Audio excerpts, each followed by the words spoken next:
ఆపదని ఈశ్వరుడు ఒక్కడే గట్టెక్కించగలడు సుమా. ఆపదని గట్టెక్కించవలసి వస్తే భగవంతుడు చూసేదేది అంటే నువ్వు ఎంత పవిత్రంగా బతికావు. నువ్వు ఇతరులకు హాని చెయ్యగలిగి ఉండి కూడా చెయ్యకుండా నిన్ను నువ్వు నిభాయించుకున్న సందర్భాలేవి.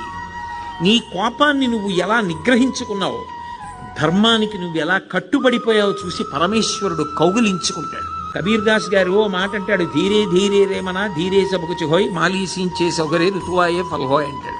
ఇవాళ విత్తనాలు పెట్టి నేను బిందెలు నీళ్లు పోస్తే జామ చెట్టు వచ్చి కాయలు కాస్తుందా? ఇవాళ విత్తనం పెట్టి కొద్ది కొద్దిగా నీళ్లు పోస్తే ఒక 5 ఏళ్ల తర్వాత చెట్టే విరగ కాస్తుంది. ధర్మాన్ని నమ్ముకున్నవాడు పాడవడు. ధర్మానికి ఫలితం శాశ్వతమైన ఫలితం కాలంలో కనపడుతుంది. ఆనాడు ధర్మం పట్టుకున్నవాడు ఎంత గొప్పవాడో మిగిలిన వాళ్ళకి కూడా ఆదర్శం అవుతాడు. ధర్మం వదిలినవాడు నశించిపోతాడు. అది నిరూపించాడు భాగవతం ప్రారంభంలోనే.